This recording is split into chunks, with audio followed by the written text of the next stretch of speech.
Voyons ce qui est arrivé à Gédéon, comment la vision de Dieu lui est arrivée. Gédéon battait du froment pressoir pour le mettre à l'abri des Madianites. Lorsque l'ange de l'Éternel lui apparut, il lui dit « L'Éternel est avec toi, vaillant héros ».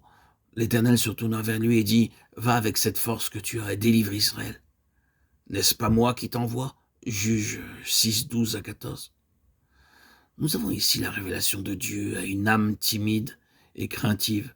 Gédéon tremblait, s'affligeait et priait pour Israël, ne pensant guère qu'il était l'instrument choisi par Dieu pour délivrer Israël. Quand le Seigneur s'approcha de lui et lui dit « Vaillant héros », il pouvait seulement dire « Avec quoi délivrerai-je Israël ?» Lorsque le Seigneur nous révèle quelque chose de nous-mêmes, notre danger alors, c'est de passer à l'autre extrême, de reculer, de nous cacher, rétifs à sortir pour aller dans une œuvre offensive. Il se peut que Dieu se soit occupé de certains d'entre nous et que nous soyons brisés à tel point que nous tremblons et nous décourageons devant l'œuvre à laquelle il nous appelle. Nous oublions qu'il a choisi les choses faibles, même celles qui ne sont point, pour réduire à néant celles qui y sont.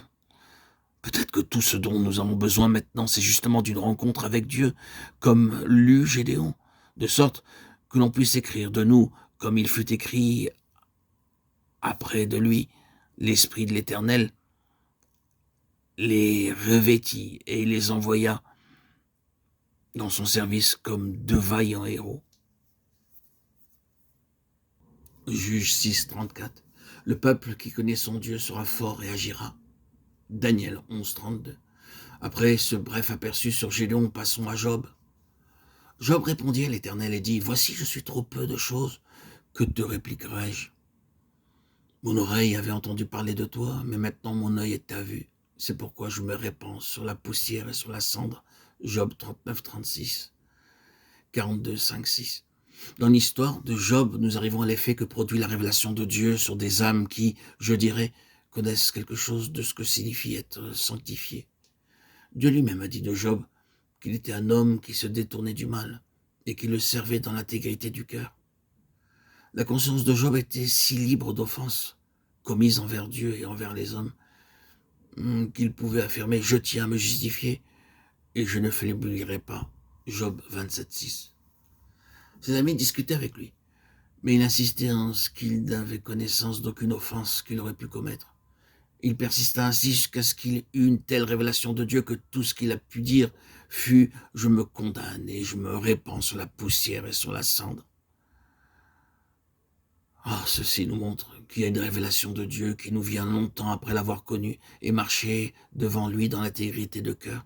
Une révélation de sa toute-puissance et de sa justice qui nous force à crier « Je me condamne ». Et par rapport à notre connaissance antérieure, nous avons le sentiment que nous avions seulement entendu parler de lui, mais que maintenant, nous le voyons face à face. Je me condamne, j'ai horreur de moi. Ce fut la réponse de Job à Dieu, lorsque Dieu se révéla à lui. Quand nous nous souvenons comment Job avait marché avec Dieu et ce que Dieu avait dit de son intégrité de cœur, ceci est très remarquable et nous montre que nous avons toujours besoin que le Seigneur agisse